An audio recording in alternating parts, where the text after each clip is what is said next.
Greetings, Word Horde.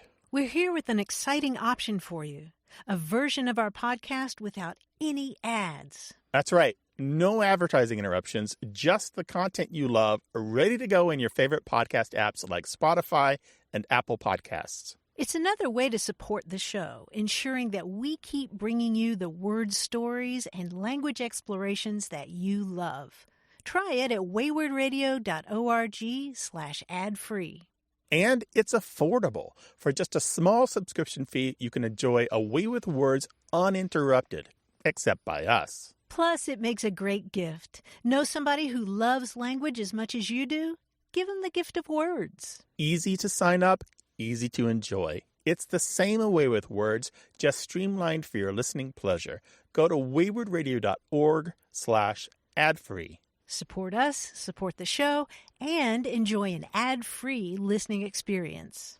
waywardradio.org/ad-free. Thank you.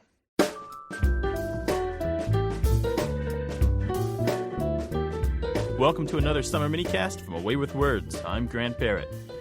We are working all summer to prepare for a new season of brand new shows in the fall. But in the meantime, we're offering you some great calls that we weren't able to squeeze into past episodes. Some of the calls we get are not just about grammar or usage, but overlap into etiquette and rules of civility. For example, when my wife and I were married, she kept her name since she and her grandfather are the last two people in her family line to still have it.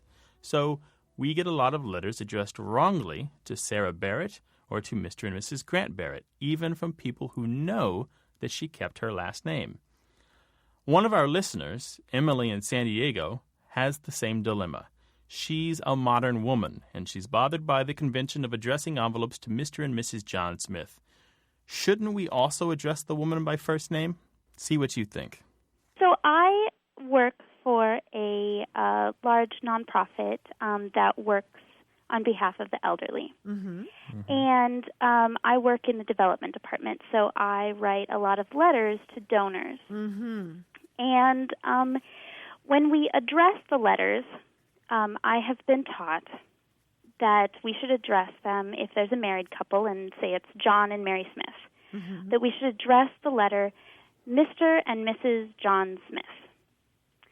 Mm-hmm. And my mother would be horrified at that, if to receive a letter that was, Mr. and Mrs. David Cox. That would, she's not on there then. Mm-hmm. And I suspect that there may be donors out there who share that opinion, and so I expressed my frustration to people in the organization, and they said, well, there's no other way to do it that is grammatically correct. Grammatically correct? Yeah. They said that if you say Mr. and Mrs. John and Mary Smith, that's wrong.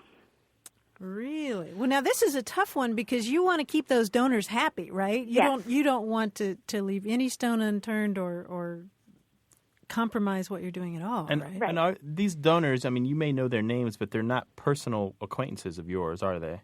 Most of them not. A few of them, sure. But most of them, we don't know their preference. And you want to do it differently, not just because your mother would be horrified, but you think it's wrong to leave off the woman's name. Yeah, and also if I think that part of the reason why this has been done this way is because we do serve a population that has to do with the elderly, then we tend to be serving older generation people. Mm-hmm. Oh, boy. Sure. And they're However, I think that our donor base is likely to be younger than what people really realize, because it's their children who are donating in memory of them or something like that. Uh-huh. Right. And also, if we want to attract the next generation of donors, mm-hmm. I really don't think that there are very many women my age who would like to receive a letter that doesn't have their name on it. Right on, sister.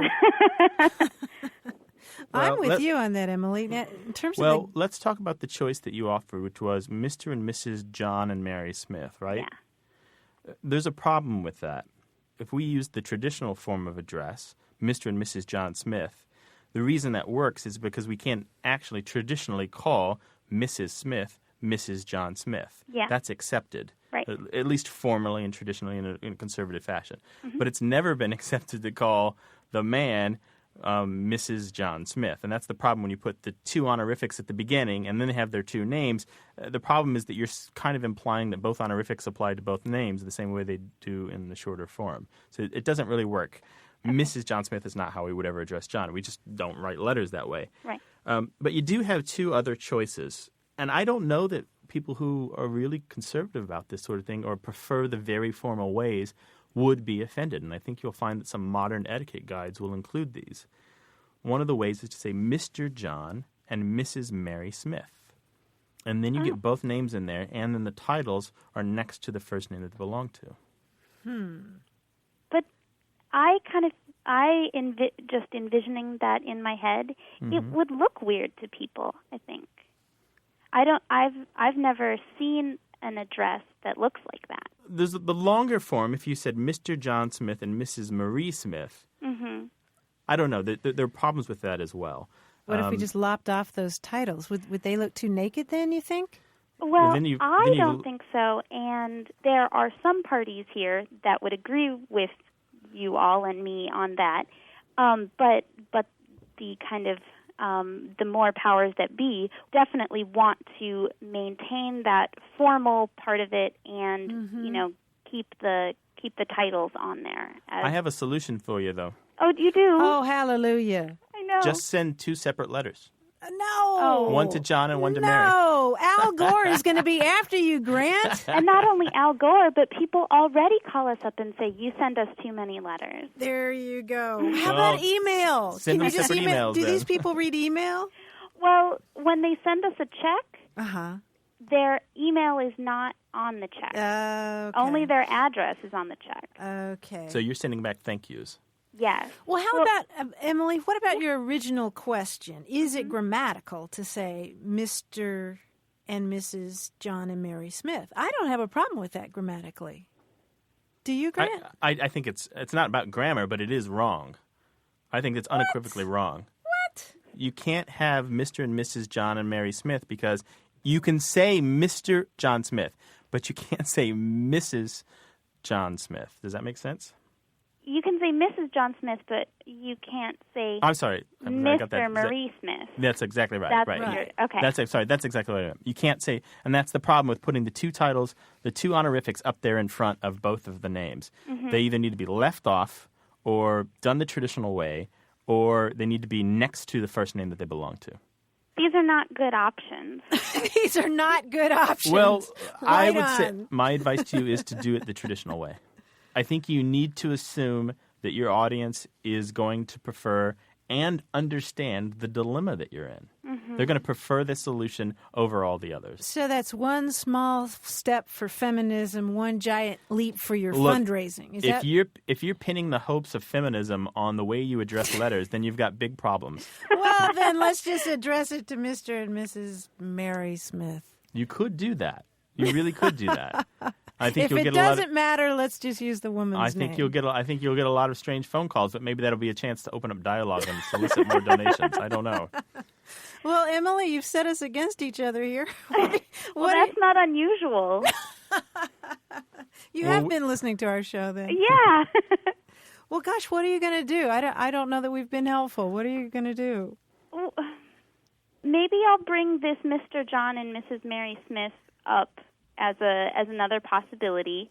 And I think I will maybe look at some of those etiquette guides because I feel like other nonprofits probably have obviously run into this same issue and probably also have feminists working in them, and or at least women who like their names. And I guess my search continues. We welcome your comments on this topic at our website, waywardradio.org, by email to words@waywardradio.org, or by telephone at 1-877-WAYWARD or 1-877-929-9673. We'll also post some links to etiquette guides that offer a variety of advice on how best to address envelopes. That's all for this summer minicast. You can hear past shows for free on our website, as well as talk about our topics with other listeners. Go to waywardradio.org. For Away with Words, I'm Grant Barrett. Support for Away with Words comes from WordSmart, the vocabulary building software. Improving your vocabulary, reading comprehension, and critical thinking skills will increase your chances for success. Learn more online at wordsmart.tv. And from iUniverse, supported self-publishing. Is there a book in you? Find out how to publish it at 1-800-AUTHORS or learn more online at iUniverse.com.